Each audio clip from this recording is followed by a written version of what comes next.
Thanks for tuning into our seller interview series. Up today, we've got an affiliate and advertising business for sale in the health and fitness niche. The business was created in May 2012 and makes $34,530 per month in net profit. The listing number for this site is 46603. Now, we do these interviews to give potential buyers more information about both the seller and the sites they're looking to purchase. We hope these insights are helpful for you in making a buying decision. Now, we've got the seller with us today to go through the business and cover everything from niche selection to traffic and monetization. So thanks for coming onto the call today, Stephen. Hey, thanks, Brandon. Thanks for setting this up. Yeah, I'm really looking forward to speaking with you about this, amazing business you've created. I'm going to go into a quick summary now. It was built in May 2012. The monthly revenue is $36,361, and the monthly net profit is $34,530 on average. Included in the sale are the domain and site content and files for both sites, the application and all content files, the social media and other related accounts, and the email list. So, Stephen, can you tell me a little bit about your background in building and running online businesses? Yeah, so, I started as a software developer, worked in Silicon Valley for some mid and large tech companies, and I worked in the early app space. And to be honest, I just couldn't really stand working for anyone else. So I set out to create a business, and apps just made sense because that's what I was familiar with professionally. So I started to have some success on the App Store with a few different ventures, and then this business just sort of popped into existence as I to be honest, sort of fumbled around in my learning business skills and learning how to create a business, and just sort of found this interesting niche and went with it, and it started to go really well. I was able to quit my job about 4 or 5 years ago, I think it was, and have just continued on since. Wow, that's really great that you were able to take, a skill that you were using for another company and just kind of roll it into your own business venture. Now, was there any specific thing that gave you the idea on starting, in this niche specifically as far as the health and fitness niche? Yeah, well, it was sort of part of that fumbling, I guess. I had created a couple of things just by accident with some related topics that some friends and I had been practicing for our own lifestyles, and saw that this was a good niche and kind of just went with it from there. So there wasn't any sort of secret sauce. It just sort of fumbled into it. Okay. And how does this business primarily make money then? Yeah, so the primary source is app revenue, subscriptions, and yeah, that's the primary source. Okay. And you do also have some affiliate offers, correct? Yeah, the affiliate offers are mostly, so we have a website as well and a pretty decent email list. And the affiliate offers are from the website and from email offers. And we haven't really experimented with affiliate offers in the app, but that seems like a great opportunity as well. Okay. Yeah, if you're already generating some revenue with, ads and other things within the application, I think affiliate offers within that same category might be something that, potentially could offer a great revenue stream down the road. Now, sorry, did you have something else to add on to that? No, that was good. Except Okay. we don't have ads actually we don't use ads in the app. We do have ads on the website, but not in the apps. Oh, okay. So not within the app then. Okay.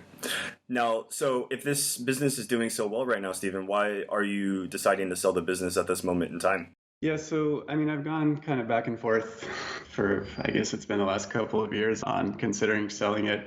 It's a good niche, and I'm not a marketer really by any means, but I've been able to do pretty well with a basic strategy. And I see a ton of opportunities for growth and doing some really interesting things. But to be honest, I just haven't really had the motivation to follow through on taking things to the next level with this. And I haven't really had great success in finding the right people to sort of help me get there. Well, not that I've looked that hard, to be honest, but I've also started several new projects in the blockchain and crypto space, which I'm more personally interested in. And I have a partner there who specializes in marketing, business development, and basically all the things that I kind of stink at. I'm really good at building things, but not as good at forming a marketing strategy and business development plan around it. So anyways, I finally decided I think it just makes sense to find a new home for this business where it can thrive and grow, and I move on to something that I'm a better fit for. I understand. So essentially with the skills that you've gained growing this business, are you going to be rolling a lot of that stuff into your future business opportunities as well? So in terms of like development and such, probably, I mean, it's a really different niche that I'm looking at currently with the crypto business, obviously. But I mean, it always helps to have, I've kind of, even though I don't feel that I'm an overly successful marketer or businessman overall, I do feel like, I've done enough to gain a skill set and insight into what's needed and to know sort of what's good and what's not good marketing. And so I think it helps me to better work with the right people and choose the right people for the task. Yeah, no, definitely. Having the people that are a little bit more familiar with those specific skill sets, can definitely push this business to the next level. Now, was there anything that you had tried within this business that maybe didn't work the best to, what your expectations were? Yeah, I guess, let me see.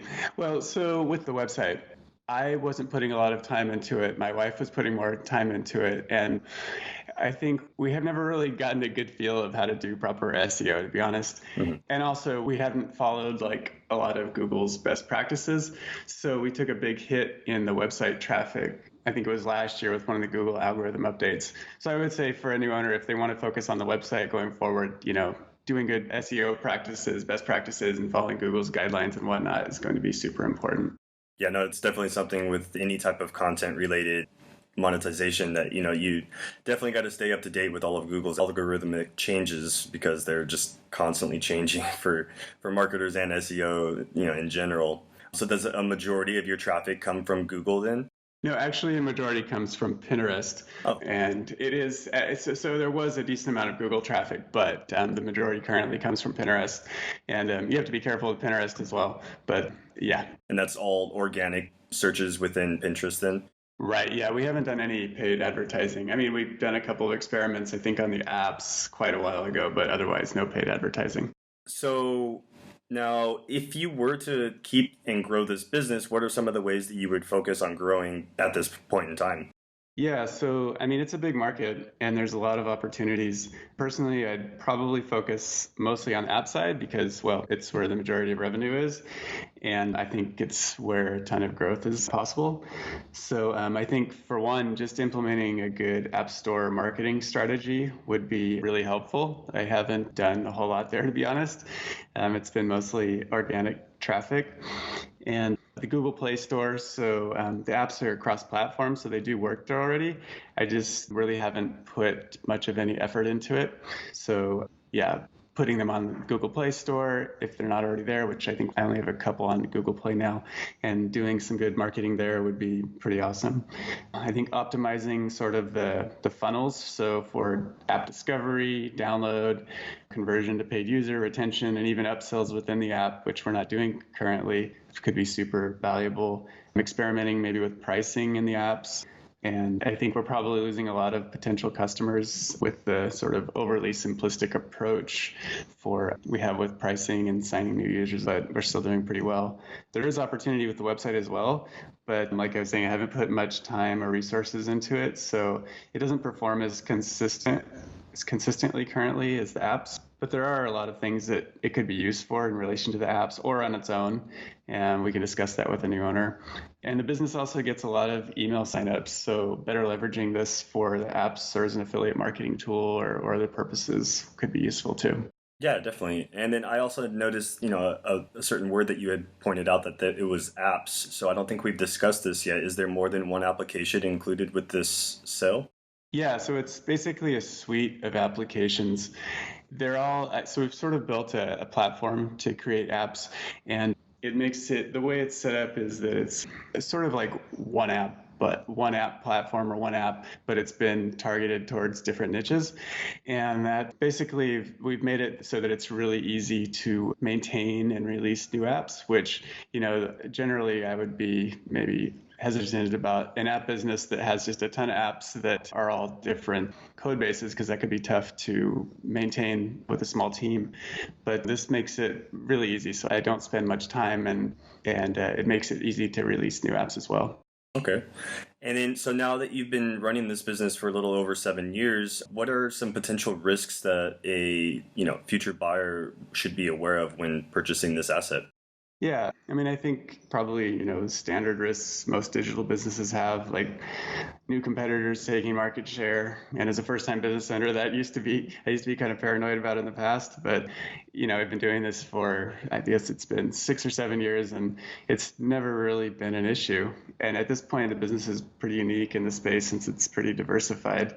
And also on the website, I think I mentioned, is it's currently not an issue so much because it's only a small portion of our revenue. But if the site was to be developed further, it should obviously be done using best SEO practices, as the traffic took a big hit last year with one of Google's algorithm updates. And we had just been kind of creating content without following best practices, and well, we paid the penalty. So Yeah. things like that. Okay. No, I definitely understand. Now, you said you were adding content on a regular basis. How about are you, taking care of the site, maintenance or even the application maintenance? Do you have a team of other individuals that are helping you, or is everything done, all on you?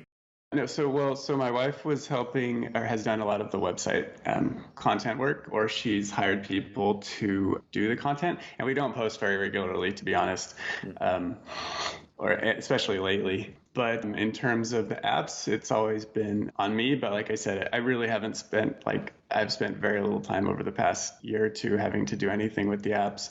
But I am currently doing some work to make some improvements in the app, for whether it's for the new owner or I continue to keep the business, that will make sense. I'm also actually working with a developer this time on it, and he would be available. I'm kind of getting him familiar with all the technical aspects of the business. So if a new owner did want a developer, which they don't technically need just to maintain and run the business, but if they wanted to grow the business, create new features or other things, this developer would be willing to work with them, and they should be familiar with all the technical aspects.